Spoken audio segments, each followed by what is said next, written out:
নমস্কার, আপনারা দেখছেন ট্রাইব ট্রি বাংলা। আপনাদের সঙ্গে আমি শান্তনু। শুরু করছি নীতি নির্ণয় আর দুর্নীতি আরও একটি পর্ব। আজকে এই পর্ব শুরু করবার আগেই আপনাদের খুব গুরুত্বপূর্ণ একটি তথ্য দিয়ে রাখবো।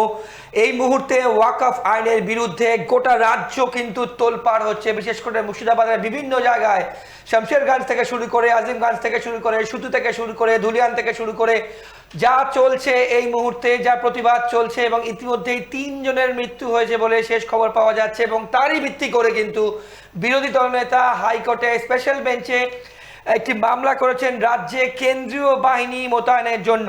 হাইকোর্ট সেটি অ্যাকসেপ্ট করেছে এবং আজকে বিকেলেই বিচারক সৌমেন সেন এবং রাজা বসু চৌধুরীর এজলাসে কিন্তু এই মামলার শুনানি হয় বলে খবর পাওয়া যাচ্ছে।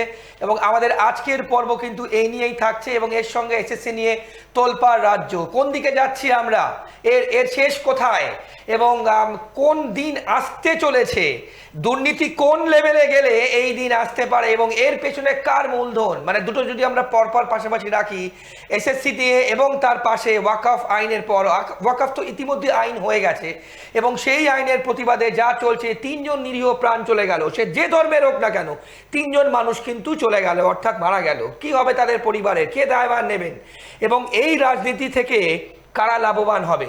আমাদের আজকের পর্বে এ নিয়েই থাকছেন। আমাদের সঙ্গে রয়েছেন রাজ্য বিজেপির মুখপাত্র, অন্যতম মুখপাত্র সোমজিৎ ঘোষ আমার বাদিকে বসে আছেন। সোমজিৎ বাবু, আপনাকে স্বাগত আজকের অনুষ্ঠানে।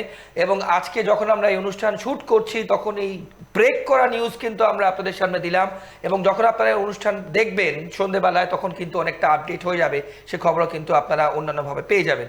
সোমজিৎ বাবু, কি হচ্ছে রাজ্যে এই মুহূর্তে দাঁড়িয়ে? একদিকে এসএসসি, অন্যদিকে এই ওয়াকফ, আমরা কোথায় যাচ্ছি? কি বিরোধী দলনেতা, আপনাদের অনেক বড় দায়িত্ব, বলুন।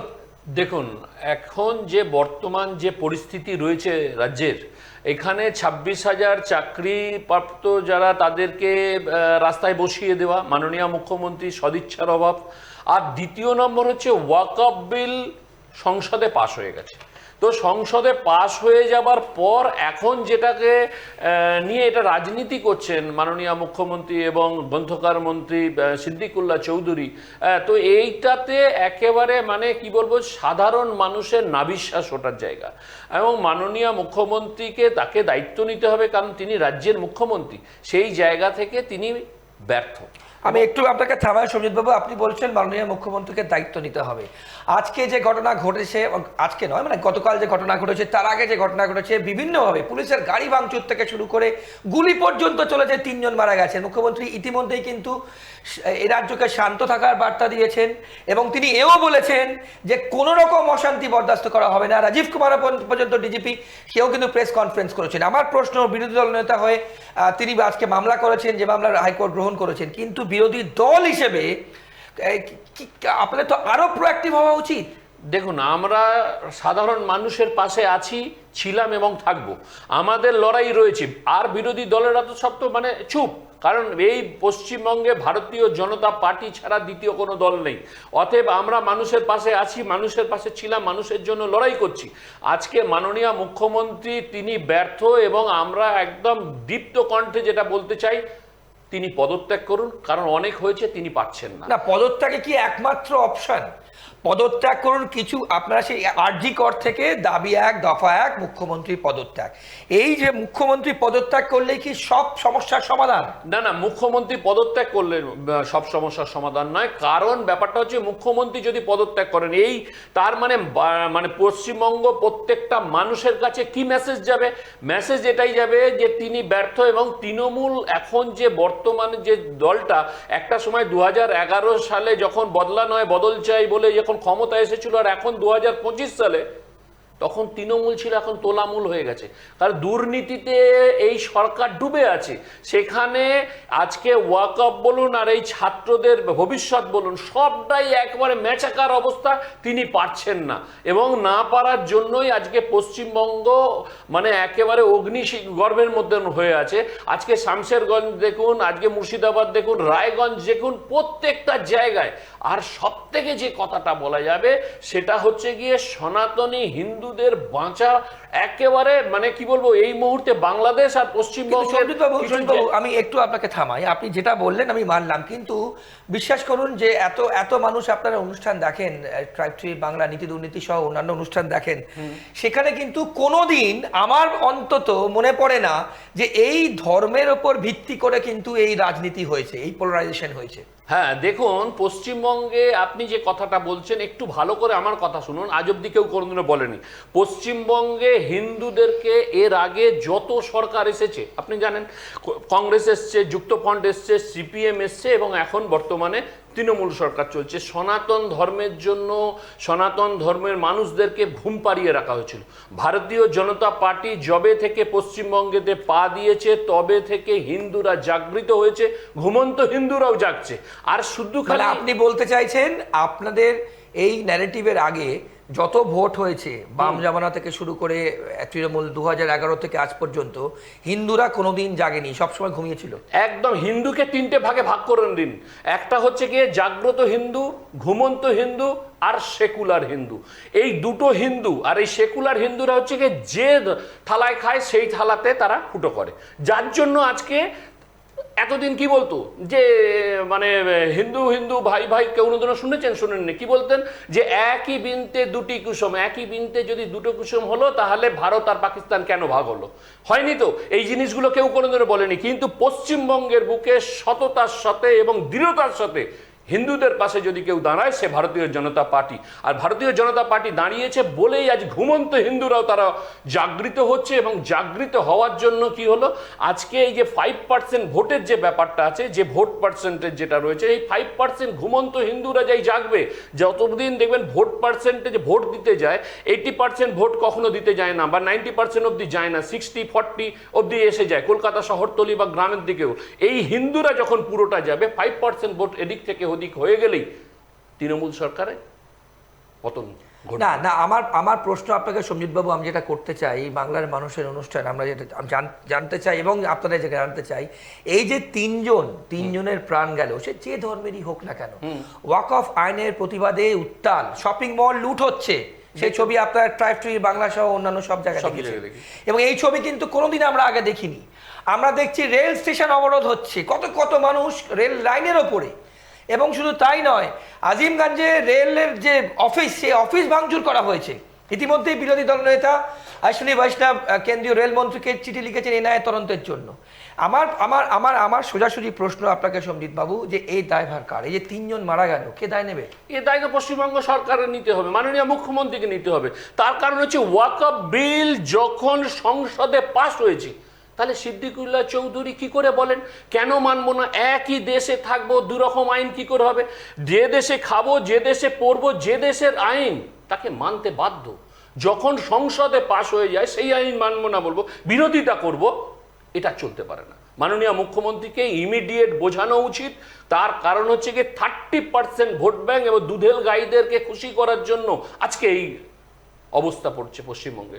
আর মাননীয় মুখ্যমন্ত্রী, আমি বারংবার বলছি, তেনার যেসব দুধেল গাইদের জন্য এত দয়া, এই দয়াটা করতে গিয়ে, কারণ তিনি শুধু খালি ওই সিটে নবান্নেতে বসে থাকতে চান, কিন্তু বাকি যারা আরও আছে, আরে সনাতন ধর্মের মানুষদেরকে যদি তিনি অবহেলা করেন তাহলে কি করবেন বলুন? আজকে তিনি যদি একটা পক্ষ দিয়ে, যখন 2011 সালে ভোটে যখন এসেছিলেন বদলা নয় বদল চায়, তখন কি তার এই যুক্তি ছিল? তখন কি তার এই উক্তি ছিল? ছিল না। তখন সকলকে নিয়েছিলেন, তাহলে সকলেই দিয়েছিল। তাহলে এখন আপনি শুদ্ধ খালি একটা মানুষ, একটা ধর্মের মানুষের জন্য আপনি মুখ্যমন্ত্রী হয়ে আছেন, এবং এই 30% ভোট ব্যাংকও আপনার থাকবে না, আমি বলে দিয়ে যাচ্ছি। কারণ 30% ভোট ব্যাংকেরও মধ্যে যারা রাষ্ট্রবাদী মুসলমান আছে তারা কিন্তু এই দিদিকে ভোট দেবে না। ওখান থেকেও যদি 5% শুধুমাত্র মাইনরিটি ভোট দিয়ে কিন্তু একটি সরকার ক্ষমতায় থাকতে পারে না, পারে না তো। তার জন্য তো আমি বলছি যে সনাতন ধর্মের এটা কিন্তু ভুল ন্যারেটিভ। শুধুমাত্র আমরা সংখ্যালঘু ভোট নেবো আর অন্য কোনো ভোটে আমরা হাত দেবো না, এ হয় না, এভাবে থাকে না, এভাবে তো থাকতে পারে না। কিন্তু তিনি তো পুরোপুরি আজকে তৃণমূল মানে আপনি মানে আমি রাস্তাঘাটে সমস্ত জায়গায় যাই, যেতে গিয়ে আপনি কদিন আগেতেই কলকাতার বুকেতেও আপনি দেখেছেন একটা ধ্বজ, মানে সনাতন ধর্মের গর্বে, তাকে পর্যন্ত দাঁড় করিয়ে খুলে দিচ্ছে।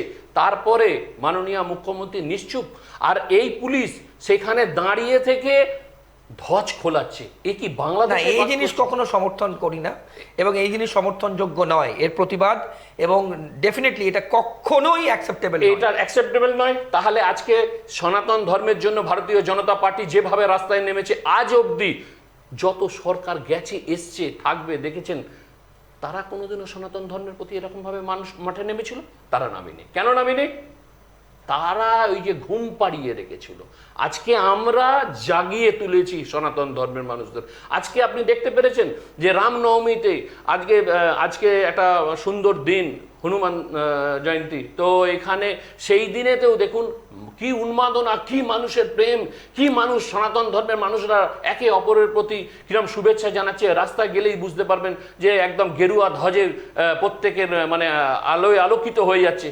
এইটা দরকার ছিল, এইটা কেউ আজ অবধি কোনো দল না। এই যে গেরুয়া কালারটা আপনি বললেন, এটা কিন্তু দর্শকদেরও আমরা জানিয়ে রাখবো, আপনারা প্রত্যেকে জানেন আমাদের ন্যাশনাল ফ্ল্যাগে কিন্তু গেরুয়া কালার আছে, একদম রাইট? একদম। সুতরাং গেরুয়া কালার মানেই যে ভারতীয় জনতা পার্টি না, না। হতে হবে তার এমন কোনো কিন্তু আমি কি বলছি, গেরুয়া, ঠিক বললাম তো? আপনি বলুন গেরুয়া ইয়েতে আছে, তাতেও কিন্তু এই গেরুয়াকে সামনে কে নিয়ে এসছে? ভারতীয় জনতা পার্টি। কারণ ভারতীয় জনতা পার্টি এসছে বলে আজকে বলুন, আপনারা তো অনেকদিন ধরে সাংবাদিকতা করছেন, দেখছেন, এই উন্মাদনা কোনোদিনও দেখেছেন? আগে অবধি দেখতে পেরেছেন? দেখতে পারেননি। কেন দেখতে পারেননি বলতো? ওই যে হিন্দু যারা ছিল না, আমাদের মতন কিছু প্রথম থেকেই আছে, কিন্তু আরো এই যে সবাইকে একত্রিত করে একেবারে প্রত্যেকে একেবারে মানে কাঁধে কাঁধ মিলিয়ে যেভাবে লড়াইটা করছি, যেমন বাংলাদেশটা দেখেছিলাম তখন অনেকে হাসছিল, এখন বুঝতে পারছে মুর্শিদাবাদ, শামশেরগঞ্জ, তারপরে রায়গঞ্জ, তাই সেখানকার হিন্দুরা বুঝতে পারছে, কারণ সেখানে কিন্তু সংখ্যালঘু হিন্দু 30%, 70%। তার মানে এখানে একটা মেসেজ পরিষ্কার, যেখানেই এরা সংখ্যাগুরু হয়ে যাবে সেখানে কাউকে থাকতে দেবে না। আমি আমি আমি আবারও বলবো এই অনুষ্ঠানের মাধ্যমে আপনাদের প্রত্যেককে, এ বাংলা সবার মাটি, এই বাংলায় প্রত্যেকে শান্তি বিরাজ করুক, প্রত্যেকে থাকবে, যেটা প্রথম দিন থেকে হয়ে আসছে, এবং এখানে শান্তি বিরাজ করুক, এটা কিন্তু আমরা চাইবো। সঞ্জিত বাবু, আপনাকে পরবর্তী প্রশ্ন করবো আপনাকে, যে এই কেন্দ্রীয় বাহিনী নিয়ে শুভেন্দু অধিকারী বিরোধী দলনেতা জরুরি ভিত্তিতে আজকে হাইকোর্টের কাছে মামলা করেন, কেন? কেন্দ্রীয় বাহিনী এলেই কি হবে? দেখুন, এই পুলিশ টোটাল ব্যর্থ, পশ্চিমবঙ্গ পুলিশ টোটাল ব্যর্থ, এবং পশ্চিমবঙ্গ পুলিশ ক্যাডার দলদাসে পরিণত। এদেরকে দিয়ে কিছু হবে না। তো কেন্দ্রীয় বাহিনী যদি আসেন, তারা একটা সামান্য একটা উদাহরণ দিচ্ছি দুটো দিক থেকে, আপনি দেখে নিন। এই যে কদিন আগেতে আমরা দেখেছি টিকিয়াপাড়া, হাওড়ায়, গত বছরে, মানে উড়ন্ত পায়ে দুরন্ত লাথি মারছে পুলিশকে, তারপরে পুলিশ কি করছে? বাড়িতে আটা পাঠিয়ে দিচ্ছে। তারপরে আমরা কি দেখছি? শামশেরগঞ্জ, মুর্শিদাবাদ, প্রত্যেকটা জায়গায় যখন আক্রমণ হচ্ছে, শাটারের তলায় ঢুকে যাচ্ছে। তারপরে কি দেখছি? ও বাবা, এই গেল গেল গেল গেল করতে করতে দেখছি কোনো দোকান খুলিয়ে তার ভেতরে গিয়ে কোনো রকমে হাত জোর করে বলছে যে আমাদের হেলমেট পরা আছে, আমাদের কোনো রকম একটু জায়গা দিন। তাহলে পুলিশের একই অঙ্গে বিভিন্ন রূপ। এই রূপই আবার দেখতে পাচ্ছি যখন এই 26,000 পরীক্ষার্থী, তারা তাদের মানে নিজেদের দাবিতে, শিক্ষক যারা, তাদের নিজের ন্যায্য দাবিতে চাকরি চলে গেছে, পরিবার নিয়ে থাকবে কি করে, কি কষ্ট, তখন দেখছি এই পুলিশের কি রূপ। তখন তারা হাতে লাঠি নিয়ে, তারা নিরস্ত্র, তারা একটা জিনিস জানতে চাইছে, তাকে লাথি মারছে। কিন্তু এই পুলিশের বোঝা উচিত যে তার বাড়ির যে সন্তানটা, তাকেও কিন্তু পড়ায় এই শিক্ষকরা। হতে পারে দুর্নীতি তো মানে প্রাতিষ্ঠানিক দুর্নীতি তো তৃণমূল কংগ্রেস করেছে, সরকার আপনার, এসএসসি আপনার, দায়ভার তো আপনার, তারপরে সেখানে নিরস্ত্রের ওপর এরকম ভাবে পুলিশি অত্যাচার হবে, আর যেখানে তাদেরকে দাবাং স্টাইলে যাওয়ার কথা, সেখানে ম্যাও ম্যাও করছে, কারণ সেখানে মার খেয়ে চলে আসছে। বেশ বেশ, কিন্তু কথা হচ্ছে শুনতে বলছি, আপনি যেগুলো বললেন সেগুলো ন্যায্য। নিশ্চয়ই যে ঘটনা ঘটেছে কষ্ট পায়, আমরা তার নিয়েও কিন্তু আমরা অনুষ্ঠান করেছি এবং আমরা প্রতিবাদ করেছি, ধিক্কার জানিয়েছি যে শিক্ষকরা যারা জ্ঞানের ফেরিওয়ালা হয়, সমাজ গড়ার কারিগর হয়, তাদেরকে লাথি এবং লাঠি তাদের কপালে জুটছে, পুলিশ মারছে। এবং সেই একই পুলিশ জঙ্গিপুরে, যখন অশান্ত জঙ্গিপুর, তখন কিন্তু ওই চুপ করে যাচ্ছে। আমি আমি আমি আমি যেটার জন্য আপনার কাছে পরে প্রশ্ন করব, তাহলে আগামী দিনে এই দুটো ন্যারেটিভ নিয়ে প্রথম থেকেই হিন্দুত্ব হিন্দুত্ব হিন্দু হিন্দু ভাই ভাই চাই, এটা তো আগে থেকে তাহলে প্ল্যান ছিল, এটা গেম প্ল্যান ছিল, তাই তো? না না না, গেম প্ল্যান ব্যাপার নেই। আপনি একটা জিনিস বুঝুন, আজকে হিন্দু হিন্দু ভাই ভাই হিন্দুত্বের ঐক্য চাই, হিন্দু ছাড়া বাঁচা যাবে না, বাঁচার কোনো অধিকার নেই। বাকিরা তাহলে কোথা থেকে চলে এলো? বাকিরা কোথা থেকে চলে এলো? আর একটা করে বাটেঙ্গে তো কাটেঙ্গে, এই যে জায়গাটা তৈরি হয়েছে মানুষ বুঝতে পেরেছে। কারণ আমি আপনাকে দায়িত্ব নিয়ে বলছি, সিপিএমও যা, কংগ্রেসও তাই, আর এই বর্তমানে তৃণমূলও তাই, একই অঙ্গে বিভিন্ন বিভিন্ন রূপ, কিন্তু সনাতনদের জন্য এক এবং একাই লড়াই করতে পারে, সে ভারতীয় জনতা পার্টি। ভারতীয় জনতা পার্টি ছাড়া হিন্দুরা বুঝেছে এখানে থাকতে গেলে পশ্চিমবঙ্গকে যদি বাংলাদেশ না হতে দিতে হয়, তাহলে বাটেঙ্গে তো কাটেঙ্গে, এক রহেঙ্গে তো সেফ রহেঙ্গে। এই ভাবনা চিন্তার জন্যই আজকে 2026-এ যখন ভোট এখনো বাকি আছে, গঙ্গা দিয়ে অনেক জল অতিবাহিত হবে, গঙ্গা দিয়ে অনেক জল অতিবাহিত হবে, তখন দেখতে আপনাদের দেখে মনে হচ্ছে, আপনার আমাকে ভুল ভাববেন না, আমাকে প্রশ্নটা করতে হচ্ছে, প্রচুর মানুষ কমেন্ট করেন, অনুষ্ঠান দেখেন, হ্যাঁ হ্যাঁ, আপনারা 26টার জন্য অপেক্ষা করতে পারছেন না, মানে 26টা কাল এলেই ভালো হয়, এত তাড়া কিসের আমি তো বুঝতে পারছি না, এত তাড়া কিসের, একটার পর একটা। সেই রাম, আমি আগেও একটি পর্বে বলেছিলাম, রাম রাবণের যুদ্ধে যে তীর হয়, বিভিন্ন রকমের তীর রেডি, মানে একটার পর একটা ন্যারেটিভ রেডি, তাহলে এত তাড়াটা কেন সন্দীপ বাবু বলুন তো? দেখুন, আমাদের তাড়া নয়, আমরা তাড়া করছি কিসের জন্য? অসহায় নিপীড়িত মানুষ প্রত্যেক দিন লাঞ্ছিত। এবং আপনি একটা কথা বলতে পারবেন, এই 15 বছর মানে 14 বছর তো মোটামুটি 13 কভার হয়ে 14 বছরের এই তৃণমূল সরকার চলছে। আপনি মাননীয় মুখ্যমন্ত্রীকে দুর্গাপুজো, কালী পুজো, ছট পুজো, অমুক অমুক ইয়েতে উদ্বোধন ফিতে কাটতে টুক করে গিয়ে ফিতেটা কাটে।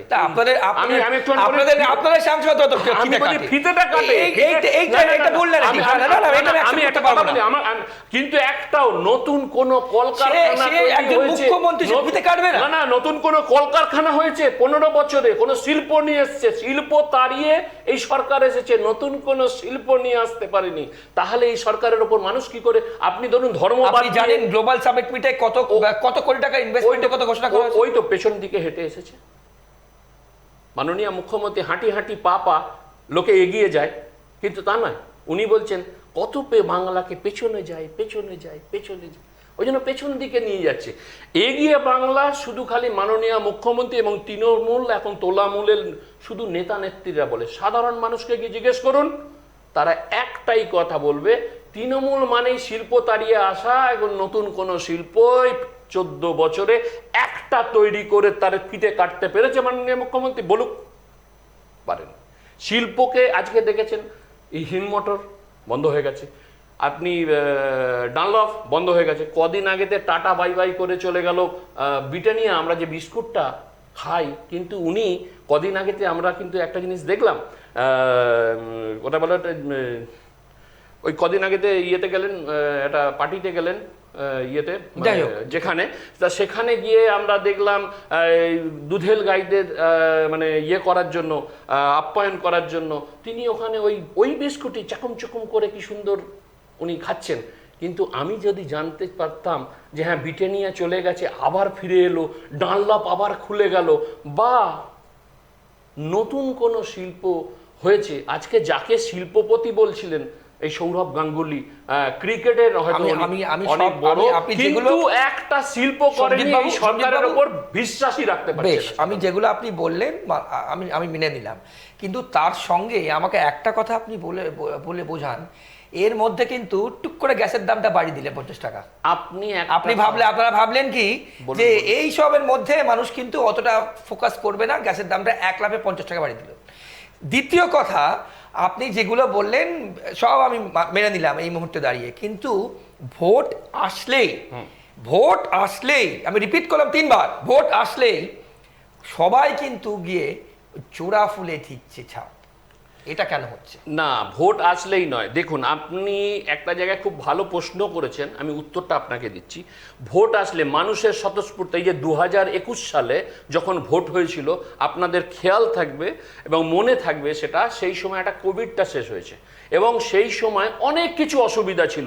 আমরা নিজেরা জানি, মানে কাউন্টিং হলে যেতে গেলে তার ব্লাড টেস্ট করো, অমুক করো, তমুক করো, অনেক রকমের যে অ্যাডভান্টেজটা পেয়েছে 26-এ পাবে না। 26-এ কিন্তু সেটা পাবে না। আমি বলছি কি করে 21-এ তো- জানলেন পাবে না? কেন তখন এই সব তো নেগেটিভ কিছু থাকবে না যে এইটা করে আটকাও ওটা করে আটকাও, আমরাও তো যেতে পারবো ওখানে। যদি 15 জন বসে তাহলে আমাদেরও কর্মীরা 15 জন আপনাদের তো বসতে পারবে। কর্মী লোক সংগঠনই নেই। কে বলেছে বাংলায় সংগঠন নেই? তৃণমূল লোক দিলে আপনারা বুথে এজেন্ট দেন। এখানে তৃণমূল নেত্রী এজেন্ট দেয়। পশ্চিম বাংলায় এখন একের সঙ্গে দুয়ের লড়াই চলছে, আদার্স কারোর সাথে কথা বলছে না। ভারতীয় জনতা পার্টি আপনারা 21 সালে 77 জন ছিলেন, 21 সালে 77। এখন কত আছেন? হ্যাঁ এখন কত আছেন এখন দেখুন এখন কত হয়েছে, বলুন, আপনি বলুন। 65-66। তাহলে কমছে তো। না কমছে বলতে কি কি আর এই যে 26-এ তো বলছে 40-এর নিচে নেমে যাবে, কুণাল ঘোষ ও বলছে। তো কুণাল বাবু কি বলেন, কখন রাতে কি স্বপ্ন দেখেন, সকালে কি বলেন, ওনার ওটা স্বপ্নের দোষ আছে, উনি বলতেই পারেন। কিন্তু আমি বলছি 180 প্লাস 190-95 সিট যাবেই যাবে, এবং তৃণমূল এবারে টাটা বাই বাই হবে। মাননীয় মুখ্যমন্ত্রী যত কিছু করুক, আগের বারে আমরা দেখেছিলাম কি সুন্দর পায়ে প্লাস্টার, পা দুলছে, চপানছে, চাকাচ্ছে। এবারে আবার নতুন কোনো কিছু করে কিনা। মানুষ কি বোকা? এত মানুষ যে আরে ভোট দিল তারা বোকা নয়, অ্যাডভান্টেজ পেয়েছে। ওই যে কোভিডের ওই অ্যাডভান্টেজ পেয়েছে, মানুষ গেছে অনেক ভোটের তখন ব্যাপার ছিল, কিন্তু ওইটাকে সামনে রেখে 26-এর বৈতরণী পার করবেন মাননীয় মুখ্যমন্ত্রী। এই স্বপ্নটা মনে হয় খুব অনেক বড় স্বপ্ন দেখছেন। সৌম্যজিৎ বাবু, আপনাকে একদম পরিষ্কার প্রশ্ন করব। এখানে কিন্তু আমাদের এই অনুষ্ঠানে সিপিএম কংগ্রেসেরও কিন্তু বহু নেতা নেত্রীরা এসেছিলেন। তারা বলছেন একদম কোট আনকোট, আপনারা সেই অনুষ্ঠান দেখেছেন, সেই পর্বগুলো দেখেছেন আগে, তারা বলছেন আপনাদের সঙ্গে অর্থাৎ বিজেপির সঙ্গে তৃণমূলের এমনই সেটিং, কোনোদিন দিল্লি থেকে মোদি যাবে না, বাংলা থেকে মমতা যাবে না, কোনোদিন না। তারা পরিষ্কার বলছেন এই নেক্সাস মানে আতাত, এই আতাত তৃণমূলের সঙ্গে বিজেপির আছে, এর জন্যই বাংলার মানুষের আজ এই অবস্থা। বলুন। দেখুন, সিপিএম এবং তৃণমূল সিপেমূল, এটা আমরা দেখতে পেয়েছি কদিন আগে। এটা আপনাদের ন্যারেটিভ। সিপেমূল তো আমাদের সঙ্গে তৃণমূলের কোনো রকম না আছে সম্পর্ক, না আছে ওদের দেখা দেখি। তার কারণ হচ্ছে কি, আমরা জানি এককে সরিয়ে দুই আছি, একে গিয়ে পৌঁছবো। আর সিপিএম এবং কংগ্রেসের আমি একদম দৃঢ়তার সাথে বলছি, তাদের অস্তিত্ব সংকটে ভুগছে। অস্তিত্ব বাঁচানোর জন্য যা পারবে মুখে আছে তাই বলবেন। কারণ সিপিএম এর এখন ভোট কত, 3.5 হোক, আর কংগ্রেসের 2.5, তার আমাদের ভোট পার্সেন্টেজ কত, 38। এইসব বলবেন না। এই যে জায়গাটা বামের ভোট রামে না এলে, শুনুন, বামের ভোট রামে না এলে 77 পেতেন না। না বামের ভোট করুন, বামের ভোট সত্যিটা বুঝুন। বামের ভোট রামে কেন এসেছে আমি প্রথমেই বলুন। না বামের ভোট মানে কি, তারা ঘুমন্ত হিন্দু ছিল, তাদেরকে ভুল বোঝানো হয়েছিল। আর ভারতীয় জনতা পার্টি কি বলছে, যে না তুমি জাগ্রত হও, তুমি তোমার ধর্মকে বাঁচাও। দল আসবে, দল যাবে, কিন্তু ভারতীয় জনতা পার্টি থাকবে ধর্মের জন্য। এবং ভারতীয় জনতা পার্টি যদি পশ্চিমবঙ্গে আসে, আজকে যে শিল্প টাটা হয়ে গেছে, দেখবেন নতুন শিল্প হবে, কর্মসংস্থান বাড়বে। এবং আমাদের তিন ত্রয়ী যখন মাঠে নেমে পড়েছে। কে ত্রয়ী? তিন ত্রয়ী বলতে গেলে শুভেন্দু অধিকারী, দিলীপ ঘোষ এবং সুকান্ত বাবু। মুখ দেখা দেখি নেই তো। আরে মুখ দেখা দেখি কি বলছেন, বলে এগেইনস্ট থেকে অমিত শাহের সাথে মিটিং করছে আলাদা, আবার পরদিনকে অন্য কেউ যাচ্ছে। পার্টির কিছু রাজ্য সভাপতি এখন ঠিক করতে পারলেন না, আপনি ত্রয়ী আমি বলছেন। তিন ত্রয়ী কথা বলছি, দায়িত্বের সাথে বলছি। তিন ত্রয়ী মাঠে নেমেছে, এইতেই তো এরা থরহরিকম্প বিরোধীদের। তারা ভাবছে এ বাবা, রাজ্য সভাপতির নাম কি? নতুন সভাপতি, সবাই তো ফ্ল্যাগ নিয়ে দাঁড়িয়ে আছে। আমি একটা কথা বলি, ভারতীয় জনতা পার্টির একটা সংক্ষেপে, সময় কম, একদম সংক্ষেপেই বলছি, ভারতীয় জনতা পার্টি একটা নিয়ম আছে, একটা মানুষ সরে গেলে আর একটা মানুষ আসবেন, এইটা নিয়ে কিচ্ছু ব্যাপার নয়। কিন্তু ভারতীয় জনতা পার্টির যে নিয়ম, নিষ্ঠা, নীতি, সেই নীতি একই থাকবে।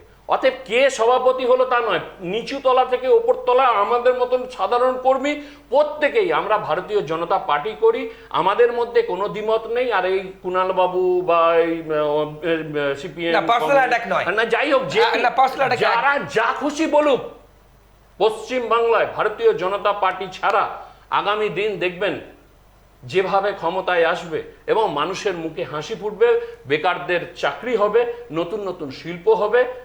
আর প্রত্যেকে একই কথা ওগুলো এক ডায়লগ, সব না না এক ডায়লগ নয়, এক ডায়লগ নয়। অনেক ধন্যবাদ। শেষ একদম খুব সংক্ষেপে আপনি দর্শকদের কি বলবেন এই মুহূর্তে অশান্ত বাংলায়? শান্ত হোক, প্রত্যেকে শান্তিতে থাকুক, শান্তি বিরাজ করুক, খুব সংক্ষেপে বলুন। দেখুন, শান্তি সবসময়ের জন্য প্রয়োজন এবং সব থেকে বেশি অসহায়তা হিন্দুদের, এবং সনাতন হিন্দুরা যেখানে সংখ্যায় কম তারা একত্রিত হন, একসঙ্গে থাকুন, হিন্দু হিন্দু ভাই ভাই করে আপনারা লড়ুন এবং থাকুন, নিজেদের মধ্যে করে ডিফেন্স করুন। ভারতীয় জনতা পার্টি আপনাদের পাশে আছে। সন্দীপ ঘোষ, অনেক দাদা আপনাকে অনেক ধন্যবাদ। আপনারা দেখলেন নীতি নির্ণয় দুর্নীতির আজকের পর্ব, এবং আমরা আবারও বলবো হিন্দু মুসলিম ভাই ভাই এই বাংলায় শান্তি চাই চাই চাই। ভালো থাকবেন, আর অন্যান্য সব খবরের জন্য দেখতে থাকুন ট্রাইবস টিভি বাংলা। নমস্কার।